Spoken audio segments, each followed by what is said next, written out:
Adegan pertama diperlihatkan seekor rubah putih yang tengah berlari menghindari kejaran para pasukan yang mengincar batu pusaka yang ia bawa. Namun karena sudah terkepung, rubah tersebut memutuskan untuk meledakkan dirinya sendiri. Scene beralih ke sebuah rumah yang memperlihatkan seorang pria bernama Li Xiaowu yang tengah mabuk-mabukan. Hal ini karena pada 6 tahun yang lalu ia gagal mengalahkan petarung dari klan lain dalam sebuah turnamen antar klan yang membuatnya depresi selama bertahun-tahun. Putranya yang masih kecil bernama Lindong berlari keluar sembari mengingat masa lalu dari sang ayah pada 6 tahun silam. Pada waktu itu, ayahnya bertanding di final turnamen melawan Ling Langqian, seorang petarung yang terkenal sangat kuat dari klannya. Namun ayahnya yang memikul harapan besar sayangnya bisa dikalahkan hanya dengan sekali serangan saja.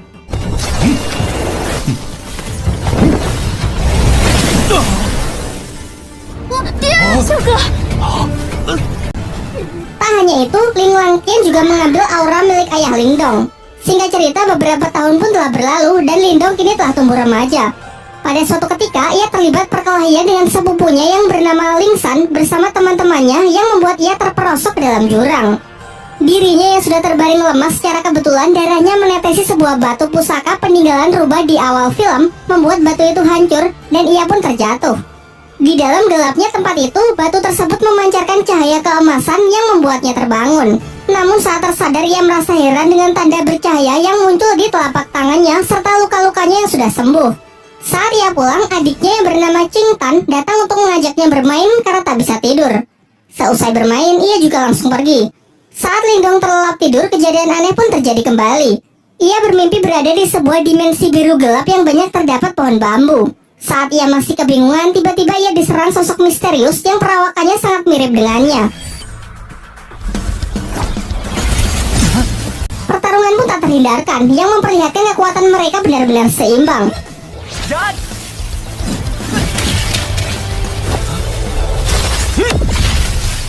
Di pagi harinya saat ia terbangun, ia dikagetkan dengan suara adiknya yang berteriak dari luar.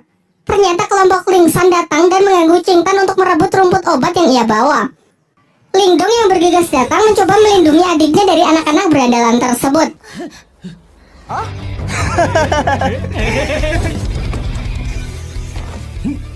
Diperlihatkan kemampuan Lindong yang sudah meningkat pesat mampu menangkis seluruh serangan dari Ling San. Hingga ia akhirnya menyadari bahwa ia telah mengaktifkan teknik rahasia yang bernama tinju 7 suara.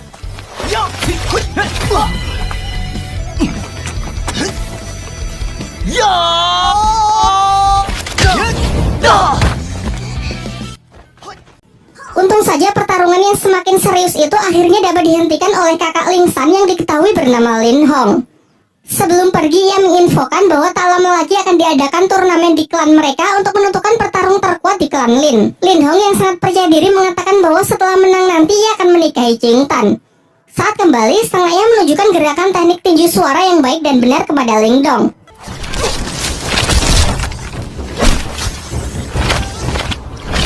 Ia pun berjanji akan melatih Lindong menggunakan berbagai teknik lainnya guna mempersiapkan diri untuk mengikuti turnamen. Di malam harinya, tiba-tiba Lindong melihat Qing Tan yang menggigil kedinginan karena auranya yang keluar tak terkendali. Secara mengejutkan, tanda cahaya di tangan Lindong menyerap aura dari adiknya tersebut dan mengubahnya menjadi 3 mutiara. Berkat itu, keadaan Qing Tan pun mulai membaik. Dan sebagai hadiah, Lindong memberikan mutiara tersebut kepada adiknya dengan syarat kejadian ini harus dirahasiakan, termasuk dari kedua orang tuanya. Keesokan harinya, Lindong kembali memulai latihannya dan berhasil meningkatkan ketahanan tubuhnya. Selain itu, kini secara sadar ia bisa memasuki dimensi rubah dan tempat itu ia jadikan sebagai tempat latihan. Bayangan dirinya yang waktu itu menyerangnya sekarang bisa ia manfaatkan sebagai sparring dalam latihan bertarungnya. Singkat cerita, hari turnamen pun telah tiba. Di putaran pertama, Ling Hao bertarung melawan adiknya sendiri, yakni Ling San. Dari segi kekuatan, kecepatan maupun pengalaman bertarung jelas sang kakak lebih unggul. Di putaran kedua, Qing Tan maju sebagai penantang selanjutnya karena tak ingin dinikahi oleh Ling Hao. Namun lagi-lagi Ling Hao menunjukkan kemampuannya yang memang berada di level yang berbeda. Tak lama setelah itu, Lindong akhirnya datang dan maju sebagai penantang terakhir. Dalam pertempuran itu, semua dibuat sangat terkejut melihat peningkatan kekuatan tempur Lindong, ditambah lagi ia mampu menggunakan teknik tinju 7 suara. Belum lagi peningkatan durability-nya yang mencapai level tinggi dapat menahan seluruh tekanan yang diberikan oleh Ling Hao. Tak hanya mampu menangkis seluruh serangan dari lawannya, Lingdong yang mampu mempraktekkan latihannya di dalam dimensi lain dapat melancarkan serangan-serangannya yang secara akurat membuat Ling Hao sangat kewalahan.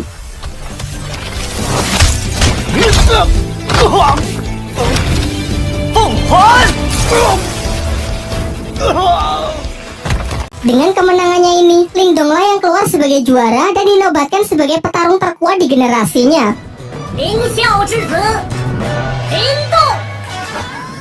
Setelah turnamen berakhir, kakek Lingdong selaku ketua klan Lin menjelaskan kepada kedua putranya bahwa dua klan tetangga, yakni klan Lei dan klan Xin akan bergabung melalui pernikahan anak-anak mereka.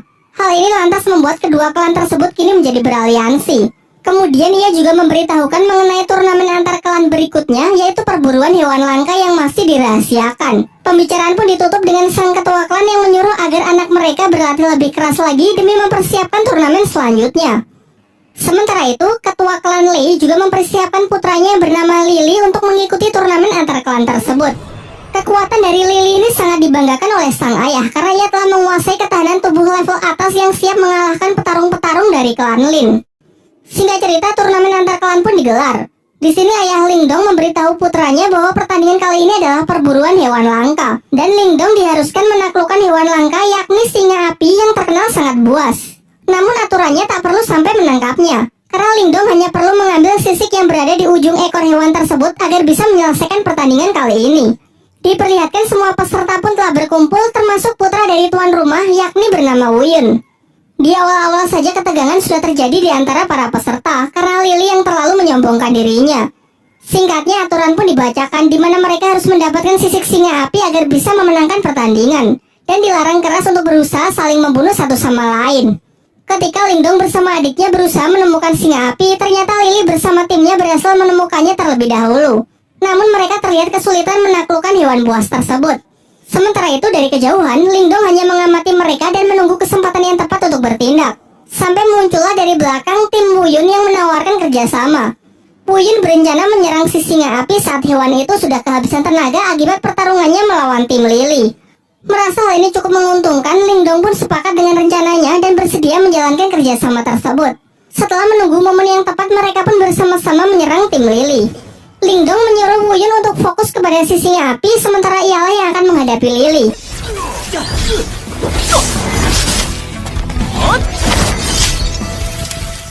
Singkatnya, berkat kerjasama yang baik, Wu Yun mendapatkan kesempatan untuk menebas sisik singa api tersebut dan segera pergi meninggalkan medan pertempuran setelah mendapatkannya. Sayangnya Wu Yun yang terlalu senang akhirnya lengah dan masuk ke dalam jebakan Lily yang sebenarnya sudah disiapkan untuk menangkap si singa api. Saat Lingdong menyusul, ia terlambat karena Lily sudah mengambil sisik singanya dan dengan kejam menendang Wu Yun hingga terperosok ke dalam sarang si singa api. Lingdong yang memiliki jiwa setia kawan mengabaikan sisik singa itu dan segera menyusul Wu Yun untuk mencoba menyelamatkannya. Sedangkan Lily bersama timnya telah kembali dan dengan bangga menunjukkan sisik singa api yang telah ia dapatkan. Ia juga menceritakan bahwa Wu Yun dan Lingdong mungkin tak akan kembali karena sudah mati akibat kecerobohannya terpeleset jatuh ke dalam sarang si singa api. Akan tetapi di tengah ketegangan itu, secara mengejutkan Lingdong dan Wu Yun ternyata berhasil kembali dengan selamat. Tetapi Lily tetap yakin kalau ialah pemenangnya karena telah membawa sisik si singa api. Di sini semuanya dibuat kembali terkejut melihat Lingdong dan Wu Yun yang justru membawa dua anak singa api. Kemudian Lingdong menceritakan mengenai kejadian yang sesungguhnya, mengenai Lily yang sudah melanggar aturan dengan berusaha membunuhnya. Tapi setelah masuk ke dalam sarang singa api, di sana mereka malah menemukan dua anak singa api yang terlantar karena induknya mati setelah sisiknya diambil. Karena merasa kasihan, akhirnya mereka pun sepakat membawa dua hewan tersebut. Kini telah diputuskan bahwa ketiganya berhasil menyelesaikan pertandingan ini dengan baik. Namun tetap saja hanya akan dipilih satu pemenang, di mana mereka diharuskan bertarung untuk menentukan siapa yang terkuat dan layak mendapatkan gelar Raja Pemburu. Akan tetapi ketua dari klan Lei yang sangat menginginkan bayi singa api yang merupakan hewan sangat langka, ia pun mengusulkan untuk membuat taruhan dengan pertarungan anak-anak mereka. Kesepakatannya, jika ketua Lei menang, maka bayi singa Lingdong akan menjadi miliknya. Dan jika ia kalah, ia bersedia menyerahkan pabrik kayu milik klannya. Pernyataannya ini sontak membuat semuanya sangat terkejut karena pabrik kayu adalah aset yang sangat berharga milik klan Lei, dan ia mau bertaruh demi bayi singa tersebut. Sempat terjadi kekhawatiran karena kepercayaan diri dari ketua Lei ini bukan tanpa alasan. Putranya tersebut memanglah terkenal memiliki kemampuan di atas rata-rata dari anak-anak lain. Namun Lindong menepis kekhawatiran itu dan siap menerima tantangan yang dilemparkan. Singkat cerita, pertarungan mereka pun dimulai. Di awal, Lily dengan bangga menunjukkan kalau dirinya telah mencapai kekuatan tingkat Yuan duniawi. Namun Lindong juga menunjukkan level yang sama dengan Lily yang membuat semuanya sangat terkejut. Terungkap bahwa ternyata kemarin sebelum berangkat turnamen, sang ayah memberi Lindong Mutiara Yin, yaitu semacam pil penambah aura. Halo. Diperlihatkan dalam pertarungan itu mereka pun saling menyerang dan menangkis. Mungkin karena masih belum terbiasa dengan kekuatan barunya, Lindong nampak masih kesulitan saat mengatur pola serangannya. Akan tetapi lambat laun ia berhasil mengendalikannya semakin baik untuk bisa mengimbangi Lily. Sampai ketika Lily menambah kecepatannya, barulah terlihat kembali Lindong yang dibuat kewalahan. Dengan peningkatan kekuatan yang signifikan serta teknik rahasia petir dari klannya yang tergolong tingkat atas, Lily terus melakukan pressing membuat lawannya hanya bisa bertahan. Lindong yang masih belum menyerah mencoba menyelaraskan kedua tangannya untuk menangkis dan menyerang, yang nampaknya lumayan efektif. Sedangkan Lily yang sudah terlampau kesal berniat mengakhiri pertarungan dengan sebuah teknik serangan super kuat yang mematikan. Bahkan ia sempat mendapatkan peringatan bahwa ini bukanlah pertarungan hidup dan mati. Merasa bahwa Lily tak akan menghentikan serangannya, Lindong pun segera merapalkan beberapa segel tangan untuk merilis teknik yang disebut gerbang ajaib demi mengatasi serangan yang mematikan tersebut. Dan benar saja, teknik yang digunakan Lindong telah ia upgrade ke level 2 sehingga tidak hanya mampu menghalau serangan dahsyat dari Lily, juga cukup kuat untuk menghempaskannya dan membuatnya tak sanggup untuk bangkit kembali. Dengan kekalahan putranya tersebut, dengan kesal dan terpaksa ketua klan Lei pun harus rela menepati janjinya untuk menyerahkan pabrik kayu miliknya.